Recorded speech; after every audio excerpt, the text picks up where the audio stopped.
Kau sudah berzikir bertahun-tahun, tapi mengapa hatimu masih kosong? Mengapa hidupmu belum tersambung? Mungkin karena zikir itu masih di bibir, belum turun ke hati, belum menembus ruhmu yang paling dalam. Zikir sejati bukan tentang berapa kali kau menyebut namanya, tapi apakah kau masih ada saat menyebutnya. Karena yang tersambung adalah yang lebur. Zikir bukan sekadar lafal. Zikir bukan hanya persoalan lisan yang mengulang kata. Bukan pula tentang seberapa sering lidah ini bergerak menyebut nama Allah. Sebab jika yang dinilai hanya banyaknya lafaz, maka burung beo pun mampu mengulang tanpa pernah memahami maknanya. Disinilah awal kesalahpahaman itu muncul. Banyak manusia mengira dirinya sedang berzikir hanya karena lisannya tak henti mengucap lafaz suci. Padahal hati mereka sedang sibuk memikirkan dunia. Hati mereka tertambat pada urusan yang tak ada hubungannya dengan Allah. Namun mulutnya tetap berkata, Allah, Allah. Apakah ini zikir? Jika zikir hanya berhenti di mulut, maka ia belum benar-benar hidup. Ia masih sekadar gema, belum menjadi cahaya. Sebab zikir yang hakiki bukan hanya menggetarkan udara, tapi menggetarkan kesadaran. Ia bukan tentang suara, tapi tentang kehadiran. Zikir yang benar akan menyentuh hati, menembus rasa, dan akhirnya melepaskan ego. Di titik itu, bukan kita lagi yang berzikir, tapi Allah sedang menyebut dirinya lewat diri kita. Inilah hakikat zikir yang tersambung. Ia bukan datang dari kita, tapi melimpah darinya. Banyak orang tidak merasa dekat dengan Allah meski mereka berzikir tiap hari. Bukan karena Allah jauh, tapi karena zikirnya tidak menembus sekat-sekat nafsu yang menutupi hati. Zikir hanya mengalir di permukaan, di kerongkongan, tak pernah tenggelam ke dasar. Padahal zikir itu ibarat air hujan. Bila jatuh ke tanah yang kering, ia tak akan menyerap. Tapi bila jatuh ke tanah yang gembur, ia akan masuk, meresap, dan memberi kehidupan. Hati yang belum dibersihkan tak akan mampu menyerap zikir. Sebab zikir hanya hidup di hati yang sudah mati bagi dunia. Hati yang dipenuhi cinta dunia tak akan bisa memancarkan cahaya zikir. Sebab cinta kepada Allah dan cinta kepada dunia tidak bisa bersanding dalam satu ruang yang sempit. Zikir yang lahir dari hati yang masih rakus akan dunia hanyalah formalitas. Tidak ada ruh, tidak ada getaran, tidak ada rasa. Sebaliknya, orang yang hatinya telah putus dari dunia, walau ia hanya berbisik lirih satu kali saja menyebut nama Allah, maka langit akan menggigil mendengarnya. Karena itulah zikir para kekasih Allah tidak ramai, tapi menyala dalam kesunyian.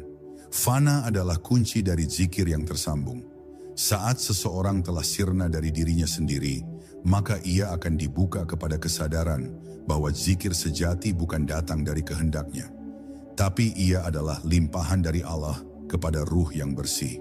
Maka tidak heran, zikir yang dilakukan oleh para wali seringkali tidak terdengar oleh manusia, tapi didengar oleh semesta. Karena zikir yang sejati adalah pantulan cahaya, bukan pantulan suara. Ia tidak bisa dipaksakan, ia harus diizinkan. Apakah kau pernah merasakan zikir yang membuat air matamu jatuh tanpa tahu kenapa?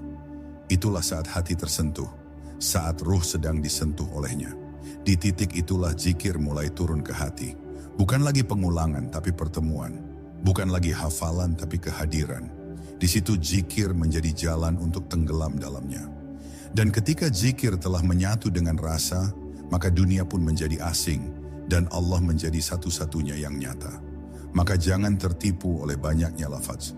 Jangan bangga hanya karena lisannya tak henti berzikir, sebab bukan suara yang membuka langit, tapi rasa yang jujur dalam sujud hati. Jika kau ingin tersambung dalam zikirmu, bersihkan hatimu dari selainnya. Turunkan zikirmu dari mulut ke hati, lalu biarkan ia turun lagi ke dalam rasa fana. Disitulah zikir menjadi cahaya, bukan lagi suara. Dan kau akan tahu, ternyata selama ini yang berzikir itu bukan aku, tapi Dia. Antara suara dan kesadaran zikir sejati bukan tentang kerasnya suara, melainkan seberapa dalam ia menembus ke dalam kesadaran.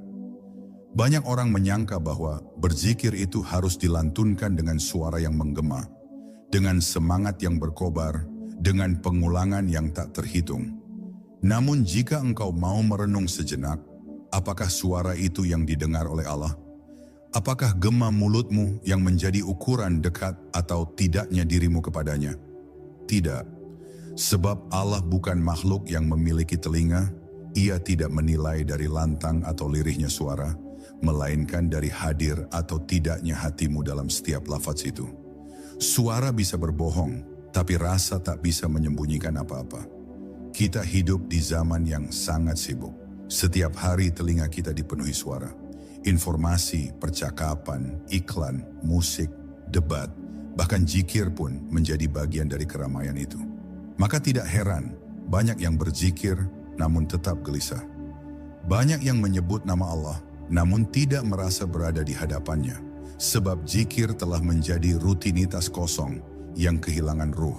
Lalu kita bertanya, mengapa aku belum merasa dekat dengannya? Padahal aku sudah berzikir setiap hari. Jawabannya terletak di sini. Karena zikirmu belum menjadi kesadaran, ia masih menjadi aktivitas lisan, bukan penyerahan batin. Zikir itu ibarat jembatan. Ia menghubungkan hamba dengan Tuhan. Namun jembatan itu tidak bisa dilalui oleh siapa saja. Yang bisa menyeberang adalah hati yang berjalan dalam keheningan. Jika zikir hanya menjadi kegiatan yang terburu-buru, maka ia tidak akan sampai. Kau bisa menyebut Allah 1000 kali, tapi jika pikiranmu tetap sibuk menghitung keuntungan dunia, maka zikirmu akan menjadi gema yang hilang di telan kabut. Tapi satu kali kau menyebut Allah dalam keadaan hatimu benar-benar hadir dan tunduk, maka zikirmu akan membelah langit. Para kekasih Allah tidak berzikir dengan keramaian, tapi dengan keheningan. Mereka duduk dalam kesunyian, memejamkan mata, dan tenggelam ke dalam zikir yang tidak bisa dijelaskan dengan kata-kata. Mereka tidak meniru gaya siapapun, tidak mengejar jumlah, tidak memikirkan ganjaran. Mereka berzikir karena hatinya tidak tahan jauh dari Allah. Zikir bagi mereka bukan kewajiban, tapi kebutuhan. Bukan tugas, tapi rasa rindu. Disitulah bedanya. Mereka berzikir bukan untuk sesuatu, tapi karena mereka telah kosong dari selainnya. Jika zikir hanya menjadi alat tukar pahala, maka kau akan cepat bosan. Karena tidak semua zikir mendatangkan rasa. Tapi jika zikir telah menjadi tempat bersandar, maka kau akan mencarinya seperti haus mencari air. Kau akan diam, lalu merasakan bahwa setiap detak jantungmu menyebut namanya, bahkan tanpa suara. Inilah zikir ruhani, bukan zikir jasmani. Ia tidak memerlukan panggung, tidak butuh tepuk tangan. Ia hanya butuh satu hal, kejujuran rasa yang pasrah. Tanpa itu, zikir hanya menjadi suara yang lelah. Cahaya zikir yang sejati akan membakar kegelapan dalam dada. Kau akan merasa lapang, ringan, tenang, meski dunia seakan menekanmu dari segala sisi. Itulah tanda bahwa zikirmu telah menyentuh kesadaranmu. Kau tidak lagi menyebut nama Allah karena diperintah, tapi karena hatimu tidak sanggup hidup tanpa menyebutnya. Bahkan ketika kau diam pun, zikir tetap mengalir. Bahkan ketika tidur pun, ruhmu tetap berzikir. Karena ruh yang hidup dalam cahaya Allah tidak pernah lepas darinya, meski tubuh ini tertidur. Jika hari ini zikirmu masih terasa hampa, jangan putus asa. Itu bukan kegagalan, tapi panggilan untuk lebih dalam. Zikir tidak diukur dari cepat atau lambatnya mendapatkan rasa, tapi dari keikhlasan kita menyucikan hati agar layak menjadi tempat zikir itu tumbuh. Bersihkan hatimu dari ambisi, dari keluhan, dari prasangka, dan dari cinta yang bukan kepadanya. Lalu duduklah dalam sunyi dan ucapkan dengan perlahan, dengan sadar, dengan rendah hati, Allah. Maka lihatlah bagaimana suara itu berubah menjadi kehadiran yang tak bisa dijelaskan. Disitulah zikir mulai tersambung.